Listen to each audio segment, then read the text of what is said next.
আল্লাহর বহুত বড় একজন ওলি উসমান হারুনি এশার নামাজ পড়ে তিনি ঘোষণা দিলেন, বাবারা শুনো, এশার নামাজ তোমরা যারা আমার পিছনে পড়ছো, ফজরের নামাজ যদি আমার পিছনে পড়তে পারো, তাহলে আমি উসমান হারুনি কথা দিলাম আমার সাথে তোমাদেরকে নিয়ে জান্নাতে ঢুকবো।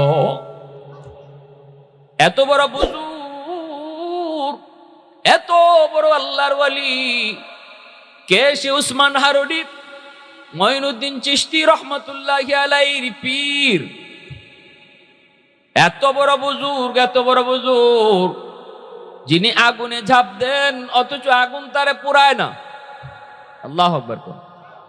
শীতের রাত খাদেম নিয়ে বের হয়েছেন, খাদেমকে বলেন, বাবা দেখ একটু আগুন নি পাওয়া যায়, আমি আমার অজুর পানিটা একটু গরম করব।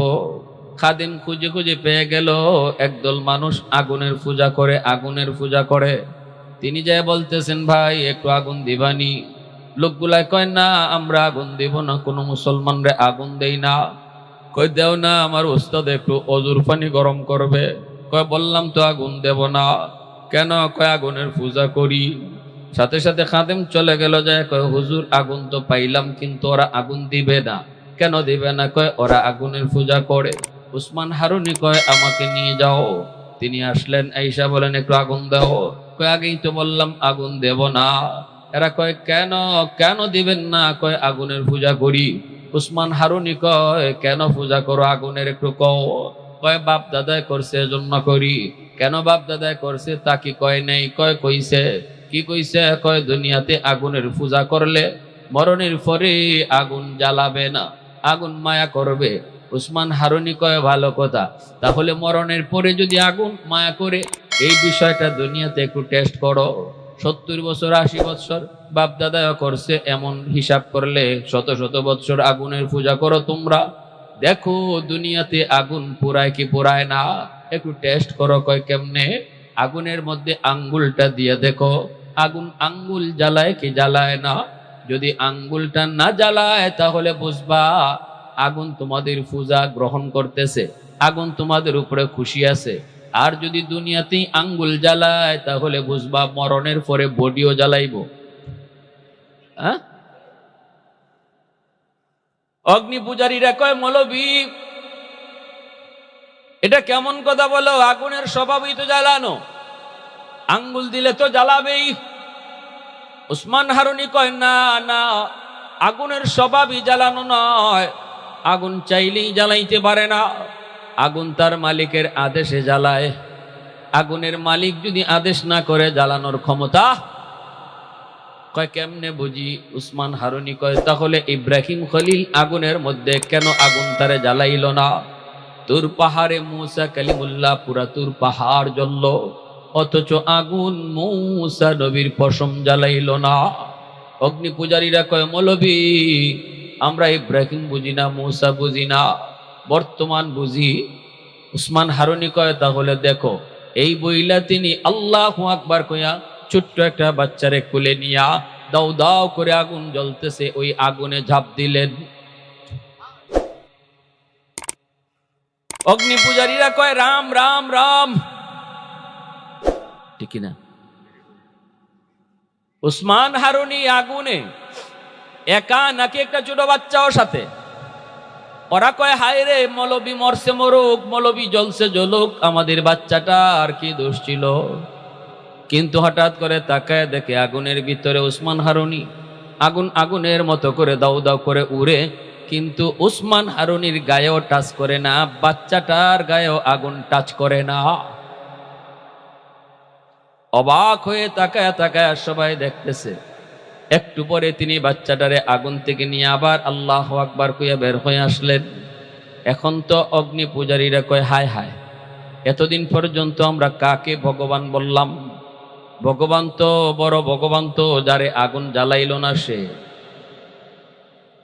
উসমান হারুনিকে ভগবান কইয়া সেজদা দেওয়া শুরু করছে, কারণ ওরা ভগবান বানাইতে তো সময় লাগে না। যে জিনিস অবাক দেখে এটাই ভগবান। বটগাছ বয়স কত? 100 বছর। করি বাপরি, এটাই ভগবান। গঙ্গা নদী কয় হায় হায়, এ নদী এত বড়, তৈরি ভগবান।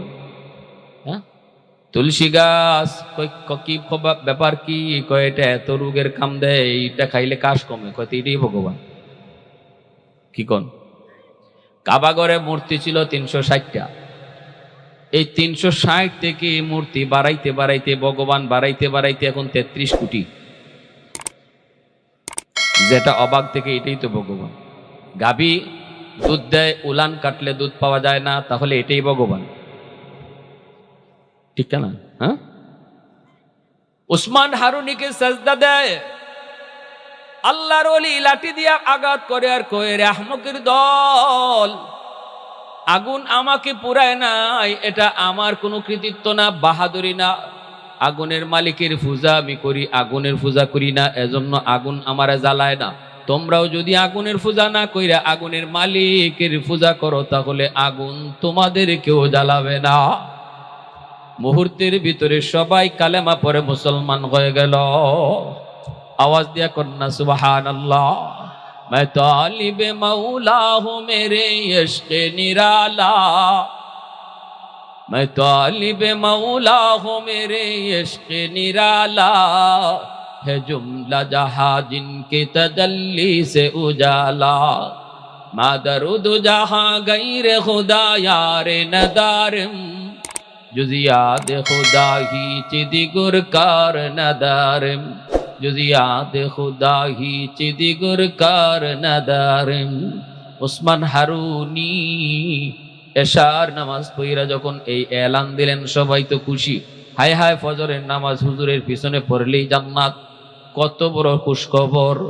কিন্তু উসমান হারুনি কই, শুনো আরেকটা গোপন কথা আছে, রহস্য আছে একটা।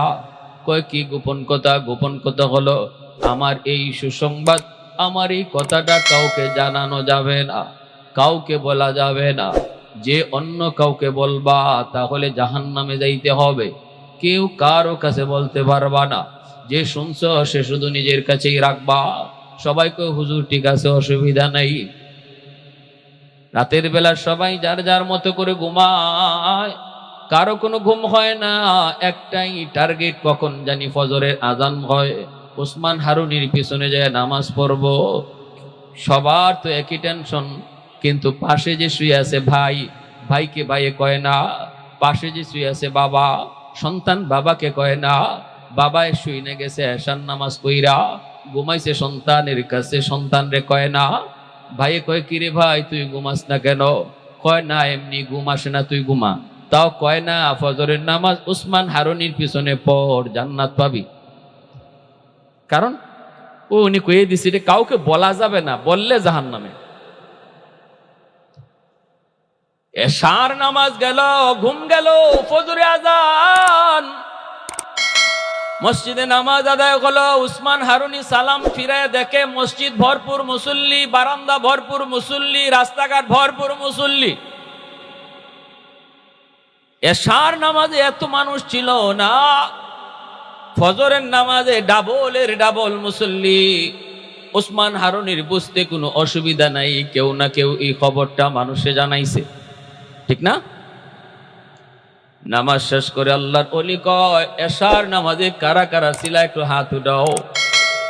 সাথে সাথে যারা ছিল তারা হাত উঠাইছে, যারা ছিল না তারা তো আর হাত উঠায় না। এইবার উসমান হারুনি কয়, একটা কথা কইছিলাম মনে আসেনি? কয় হুজুর মনে আছে। কি কথা? কয় ফজরের নামাজ আপনার পিছনে পড়লে জান্নাত। আরেকটা কথা কইছিলাম, এটা মনে আসেনি? বলে হয়, সেটাও মনে আছে। কোন কথা? কয় কাউকে বলা যাবে না, বললে জাহান্নাম। তাহলে এত মানুষে কে জানাইছে? একজন একজন করে সবাই কয়, হুজুর খোদার কসম আমি কইছি না। বাপের দ্বারা ঘুমাইছি, বাপরে কইছি না। বাপে কয়, খোদার কসম হুজুর আমি কইছি না। ফুতের দ্বারা ঘুমাইছি, ফুতরে কইছি না। বন্ধু কয়, হুজুর খোদার কসম বন্ধুর কাছে ঘুমাইছি, বন্ধুরে কই নাই। ভাইয়ে কয়, হুজুর ভাইকে কই নাই, কই নাই। সবাই কয় কই নাই, কই নাই, কই নাই। কিন্তু তাহলে কে কইল? একজন মানুষ মাথাটা নিচের দিকে দিয়ে বসা, কিছু কয় না, অথচই নিয়ে আসার নামাজ পড়ছে, কিচ্ছু কয় না, মাথা নিচের দিকে দেওয়া। উসমান হারুনি কয়, তুমি কি? মাথাটা উঠাও, তুমি কে? মাথাটা উঠাও। মাথাটা উঠাইছেন। উঠানোর পরে উসমান হারুনি দেখে ইনি আর কেউ না, ইনি হলো তার সবচেয়ে প্রিয় ছাত্র, প্রিয় সাকরেদ, যার নাম হলো মঈনুদ্দিন চিশতি। আল্লাহু আকবার। আরো আসতে কোন, আরো আসতে কোন। উসমান হারুনি কয়, বাবা মঈনুদ্দিন, তাহলে কি তুমি জানাইছো? মঈনুদ্দিন চিশতি কয়, হুজুর আমি সবাইকে কইছি। আল্লাহু আকবার। কেন বাবা, তোর এত বড় সাহস কেমনে হইল? তুই কি জাহান্নামে যাইতে চাও নাকি? এই কথা কাউরে কইলে তো জাহান্নামে যেতে হয়, তাহলে তুই কইছো নাকি? কেমনে তুই এই কথা কইলি? জাহান্নামে যাওয়ার বুঝি বড় শখ? কেন কইছো একটু কও। মঈনুদ্দিন কয়, হুজুর আমি চিন্তা করে দেখলাম, যদি আমি কাউকে না কই আমি একা জান্নাতে যাই, আর আমি যদি মানুষে জানাই তাহলে অসংখ্য অগণিত আল্লাহর বান্দারা জান্নাতে যাওয়ার সুযোগ পায়। আমি যদি না কই তাহলে আমি একা বাঁচলাম, আর যদি জানাই এলাকার মানুষগুলি বাঁচলো। এতগুলি মানুষ জান্নাতে যাওয়ার সুযোগ পায়, এতগুলা মানুষ আল্লাহ জান্নাতে পাইয়া, আর এই অপরাধে আল্লাহ আমারে জাহান্নামে দিয়া যদি আল্লাহ খুশি হয়, আমিও খুশি। সুবহানাল্লাহ, আওয়াজ দিয়ে বলেন। এতগুলা মানুষকে আল্লাহ পাক জান্নাতে পাইয়া, আর আমি একা মঈনুদ্দিন রে জাহান্নামে দিয়া যদি আল্লাহ খুশি থাকে, আমি খুশি। সুবহানাল্লাহ, জোরে কোন। এই কথাটা বলতেই উসমান হারুনি লাভ দিয়া মঈনুদ্দিন চিশতিকে বুকে জড়ায় কান্না শুরু করে দিছে। আয় বাবা বুকে আয়, আয় বুকে আয়। আল্লাহ এই কথাটাই কইছে, কু আনফুসাকুম ওয়া আহলিকুম নারা। নিজে শুধু বাঁচার চিন্তা কইরো না, এলাকার মানুষকে লইয়া বাঁচো, সমাজকে লইয়া বাঁচো, ঘরের মানুষগুলাকে লইয়া বাঁচো। নিজে খালি নামাজি হইও না, সন্তানটারে নামাজি বানাও। নিজে শুধু পর্দা কইরো না, বউটারে পর্দার ভিতরে রাখো। আল্লাহ কয়, বান্দা সব সময় নিজে বাঁচার ফিকির করিস না, ফ্যামিলি রে বাঁচা, বউ বাচ্চারে বাঁচা, পরিবার রে বাঁচা, সমাজ রে বাঁচা। মঈনুদ্দিন চিশতি এই আমলটাই করছেন, আল্লাহর কথাটাই রাখছেন। উসমান হারুনি বুকে নিয়ে কয়, বাবা আয় আয়, আমার বয়স শেষ, কোন দিন জানি মারা যাই, চলে যাই, তবে আমার কাছে আল্লাহ পাক একটা আমানত দিছিল। এই আমানতটা আমি কারে বুঝায় যাইমু? একটা পরীক্ষা দিছিলাম, এই পরীক্ষায় তুমি পাস করছো, সবাই ফেল করছে। আল্লাহ আল্লাহ আমার কাছে যে একটা আমানত দিছিল, এই বুজুর্গি, এটা আমি তোমারে বুঝাইয়া দিয়া গেলাম। মঈনুদ্দিন চিশতি আল্লাহর এত বড় ওলি হইছে, এমনি এমনি ওলি হইছে, যার প্রথম দিনের বয়ানে চেহারা দেখা 90,000 হিন্দু কালেমা পরে মুসলমান হয়ে গেছে। এজন্য মায় কইছিল, বাবা এটা তোমারও কোনো ক্রেডিট না, তোমারও কোনো বীরত্ব না, তোমারও কোনো বাহাদুরি না, তোমার চেহারা দেখা হিন্দু মুসলমান হয়, এটা তোমার কোনো বুজুর্গি না, আমি মার বুজুর্গি। মঈনুদ্দিন চিশতি কয়, মা সত্য, এটাই ঠিক। এখন মায়ের বুকে কপালে, সন্তানের কপালে মায় চুমা দিয়া কয়, বাবা মঈনুদ্দিন, আমি মা জীবনে কোনোদিন তোমাকে অজু সারা দুধ খাওয়াই নাই। সুবহানাল্লাহ, জোরে কোন। আমি মা তোমারে অজু সারা কোনোদিন দুধ খাওয়াই নাই। কেমন মার গর্ভ থেকে? মঈনুদ্দিন চিশতি।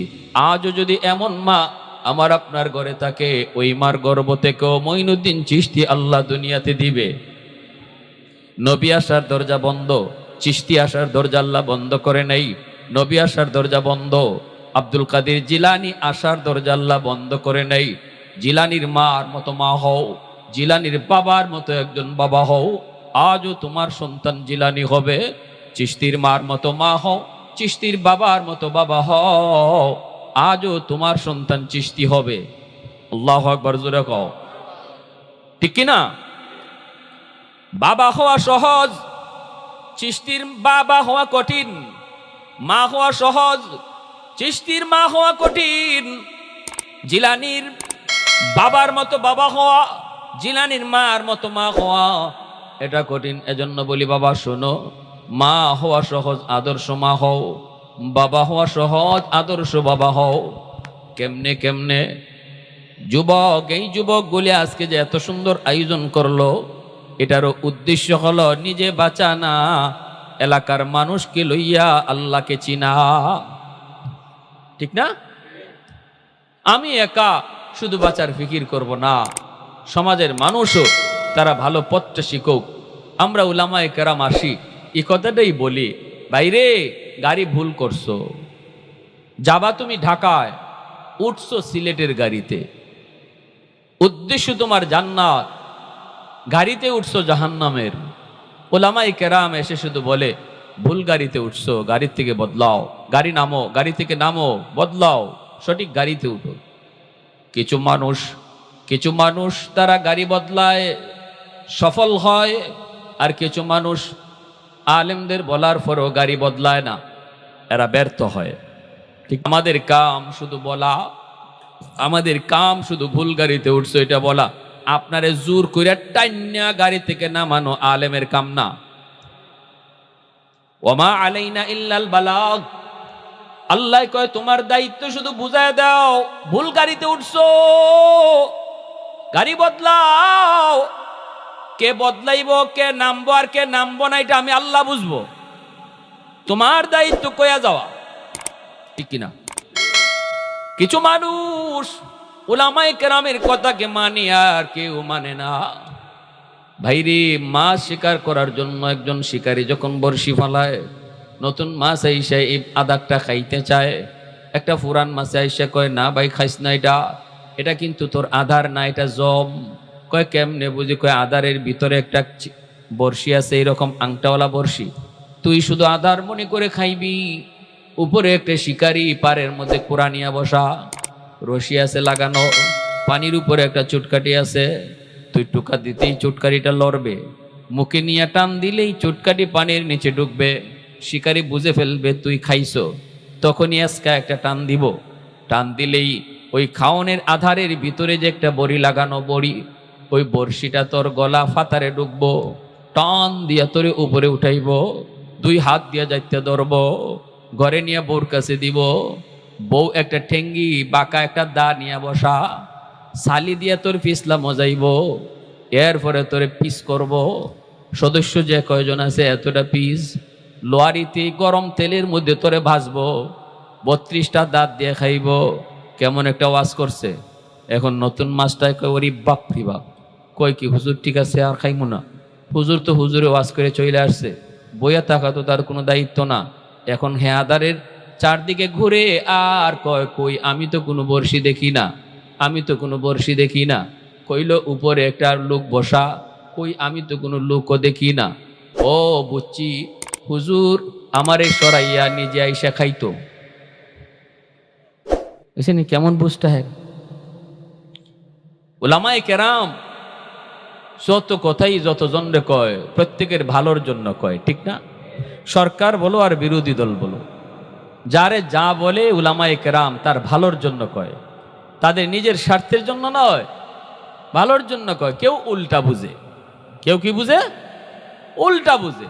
এই মাছে যেমন উল্টা বুঝছে, কয় না আমি খাইমু, টোকা দিছে, চুটকাটি লড়ছেনি, জবাব দেন। শিকারি যে বসা আছে সে টের পাইছে তো? আসেননি এখানে মাছ ধরে নিয়ে শিকারি বড়ি দিয়া কোড়া দিয়া, এখন মুখে নিয়ে যখন টান দিছি চুটকাটি পানির নিচে ঢুকছে তো, শিকারি আজকা টান দিল, মাছ পারে উঠলো, দুই হাত দিয়ে জাবড়ে ধরলো। এখন এই মাছটায় কয় হায় হায়, হুজুর যা কইছিল ঠিক কইছিল, আমি যা বুঝছিলাম তা ভুল বুঝছি।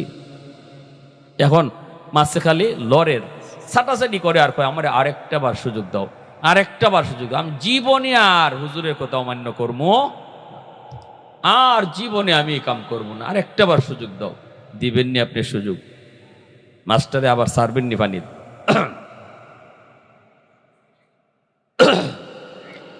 এজন্য আমার ভাইরা বন্ধুরা বলতেছিলাম, আমার নবী, মায়ার নবী, দয়ার নবী, রহমতের নবী যখন দাওয়াতের কাজ শুরু করেন মক্কায়, নবীর বিরোধিতা করছে সমাজের লিডারগুলি, আবু জাহেল, উতবা, সায়বা।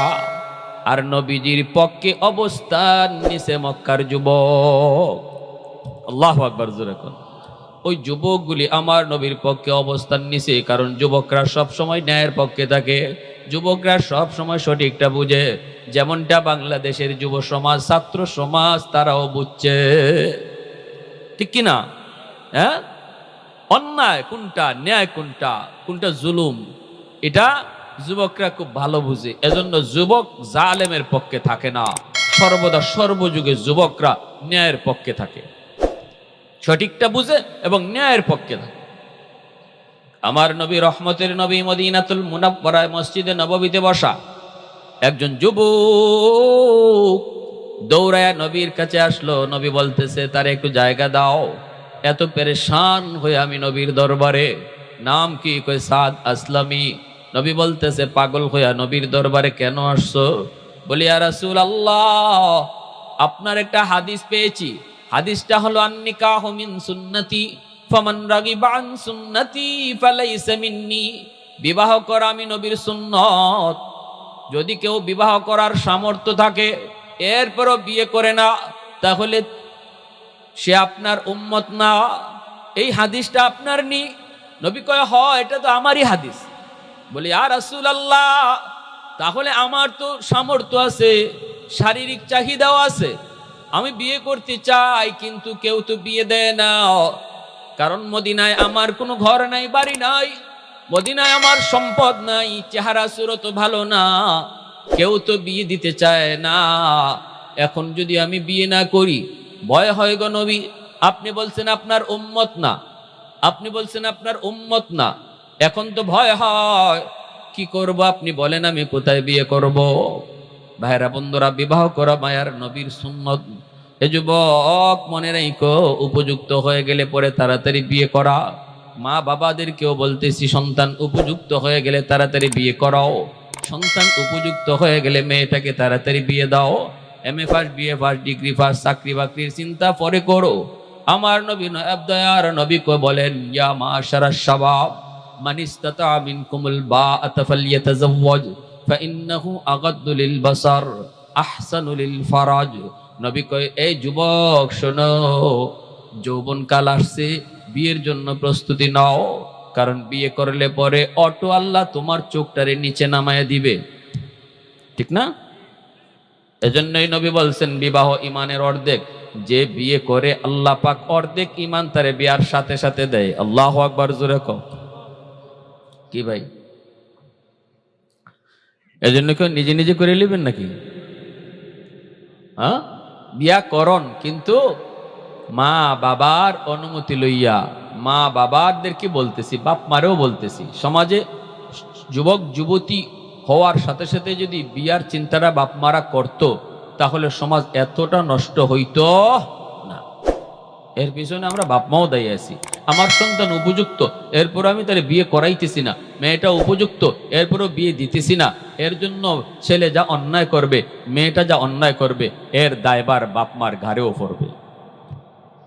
কি ভাই, কষ্ট পাইতেছেন আপনারা? তো কথা বলেন না যে কষ্ট পাইতেছেন। আল্লাহ নবী কয়, তোমার কাছে কেউ বিয়ে দেয় না? বলে, ইয়া রাসূলুল্লাহ, কেউ তো বিয়ে দেয় না, কারণ আমার চেহারা সুরত ভালো না, আবার সহায় সম্পদ নাই, ঘরবাড়িও নাই, এজন্য কেউ বিয়ে দেয় না। নবী কয়, তাহলে এক কাম করো, আমি তোমারে পাঠাই, যাও অমুকের বাড়িতে যাও। আমার একজন সাহাবী, সে, তার একটাই মেয়ে আছে, অনেক সম্পদের মালিক সে, আবার মেয়েটাও মদিনার সবচেয়ে সুন্দরী, যাও তুমি তার কাছে গিয়া বিয়ার প্রস্তাব দাও। আল্লাহু আকবার জোরে কোন। আমরা হইলে ভাবতাম, আল্লাহ রে, আমার কপালে বিয়া নাই, আমি এমন কালোর কালো, গরিবের মেয়ে বিয়ে দেয় না। আর নবী আমারে ফাটাইতেছে জমিদারের মেয়ের কাছে, আবার আমার কাছে কালো মেয়ে বিয়ে দেয় না। আবার নবী কয়, সে মদিনার সবচেয়ে সুন্দরী, যারে মদিনার মানুষ হুরে মদিনা কয়, মদিনার হুর কয়। হায় হায়, কিন্তু সাহাবী তো আল্লাহ নবীর কথার উপরে কি পরিমাণ ইয়াকিন আছিল, নবী যেই কইছে যাও, সাহাবী দৌড় শুরু করে দিয়েছেন খুশিতে। রাস্তায় সাহাবীরা জিজ্ঞেস করে, সাদ কই যাও? কয় বিয়ার প্রস্তাব লিয়া যাই। কার বাড়িত? কয় অমুকের বাড়িত। কার জন্য? কয় আমার জন্যই। সাহাবীরা কয়, সাদ রে তোমার হুশ আসেনি? হুশ? কয় কেন? নিজের চেহারাটা আয়নায় দেখছো নি? কয় হ তা তো দেখছি। যেই মেয়ের জন্য প্রস্তাব লইয়া যাইতেছ ওর চেহারা কেমন জানোনি? কয় হ তাও জানি। মদিনার হুর। কয় তাহলে কোন সাহসে যাও? সাদ সালামি কয় আমি তো যাই নাই, আমাকে পাঠানো হয়েছে। আল্লাহু আকবার, জোরে কোন। সাহাবীরা জিজ্ঞেস করে, সাদ কে পাঠাইলো? কই মায়ার নবী, দয়ার নবী, রহমতের নবী পাঠাইছেন। এই কথা বলতেই অন্যান্য সাহাবীরাও নীরব। নবী পাঠাইছেন তাহলে তো আর কথা নেই। সাহাবীরা কয়, রে সাদ তোর কপাল রে বালা রে, সান কপাল লই আইছো। নবী পাঠাইছে, তোর কপালটা তো সান কপাল। যা বেটা যা। সাদ সালামি আসছে, আইসা দেখে জমিদার বাড়ির সামনে ইজি চেয়ারের মধ্যে বসা বাপ। আইয়ে কয় আসসালামু আলাইকুম ওয়া রাহমাতুল্লাহ। বাপে কয় ওয়া আলাইকুম আসসালাম ওয়া রাহমাতুল্লাহ। তুমি কে? কয় আমি নবীর সাহাবী। কি নাম তোমার? কয় সাদ সালামি। কেন আইছো? কয় আপনার মেয়ের লাগি বিয়ার প্রস্তাব লইয়া। পুরে মদিনার বাপে কয় জামাই কেডা? সাদ সালামি মাথা নিচের দিকে দিয়া কয় আমি ওই। মেয়ের বাপের তো মাথা গরম। এ সাদ হুশ আসেনি? পুরাপুরি হুশ আছে। কয় তাহলে কোন ভরসায়, কোন সাহসে তুমি বিয়ার প্রস্তাব দিছো? সাদ সালামি তখনও কয় আমি তো দেই নাই, আমাকে দেওয়ানো হয়েছে। সুবহানাল্লাহ, জুরে কোন না। পুরে মদিনার বাবায় কয় কে দেওয়াইছে? কয় মায়ার নবী, দয়ার নবী। কিন্তু মেয়ের বাবা আমার নবীর কথা শোনার পরেও তার নরম হয় নাই মিজাজ। মিজাজটা তো এত তাড়াতাড়ি নরম হয় না। মিজাজটা নরম হয় নাই, তখনও গরম। কয় সাদ রে শুন, নবী মানি, নবীকে নবী মানি হাজার বার, নবীর সব কথা মানি, কিন্তু ইডা পারতাম না। কারণ আমার একটা মাত্র মেয়ে। কত জমিদারের ফুলায় প্রস্তাব দিয়ে বসা, কত প্রিন্সের মতো চেহারার যুবক ছেলে প্রস্তাব দিয়ে বসা, কত সুন্দর সুন্দর যুবকরাও প্রস্তাব লাইনে দাঁড়ানো, আর সেখানে আমি তোমার কাছে আমার মেয়েকে কেমনে বিয়ে দেব? এই প্রস্তাব আমি মানতে রাজি না, পারবো না, পারবো না। এই কথা বলতেই সাদ সালামি মনটা দুর্বল করে তিনি ফিরে আসতেছেন নবীর কাছে। এমনি মেয়েটা ঘর থেকে বের হয়ে কয় আব্বা কে আসছিল? কয় সাদ সালামি। কে সে? কয় নবীর সাহাবী। ও নবীর সাহাবী সাদ সালামি, বাবা চিনছি। কেন আসছিল? কয় মারি তোমাকে বিয়ের প্রস্তাব লই আইছে। চিনছো তারে? বলে হ আব্বা তারে চিনি। কও তো মা তুমি কই আর ও কই? ওর মদিনায় কি আছে? আর চেহারার তো কোনো ডকই নাই, খালি কালো না, এমন কালার কালা। বুরাবুল আরব কয়, আরবের কাক, এত কালো মানুষ এই ভাই ডাকে। এই ছেলের সাথে তোমার মতো মেয়ে, যাকে মদিনার মানুষ হুর কয়, কেমনে বিয়া দিতাম মা কত? আমি তো একটা বাবা, আমি সইতে পারি নাই, বের করে দিছি। চিন্তা করেন মেয়েটার কথা এবার শুনেন। মনোযোগ আছে কার কার? এক হাত উঠান, কার কার আছে মনোযোগ? আল্লাহ কবুল করো, জোরে কোন আমিন। আর জোরে কোন আমিন। ভাইরা বন্ধুরা, মেয়েটাই কইতেছি বাবা, ও বাবা তুমি সাদ সালামির জিগাইছনি প্রস্তাবটা নিজে দিছে নাকি নবী দেওয়াইছে? সুবহানাল্লাহ, জোরে কোন। কেমন প্রশ্ন করছে মেয়েটায়। বাবাই কয় হ মা আমি জিগাইছি, প্রস্তাবটা নিজে দেয় নাই, নবী তারে দিয়ে দেওয়াইছেন।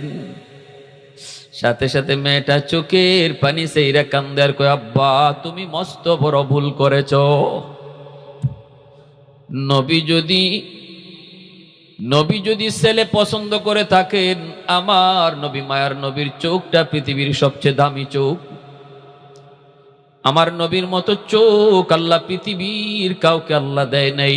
নবীটার এই চোখ দিয়ে যদি এই বাড়ির দামান পছন্দ করে থাকে, জামাই পছন্দ করে থাকে, নবী তার নিজের চোখ দিয়ে যদি ছেলে পছন্দ করে থাকে, আমার নবীর পছন্দের উপরে কোনো পছন্দ হতে পারে না। সুবহানাল্লাহ জোরে কোন, আর একটু জোরে কোন না সুবহানাল্লাহ।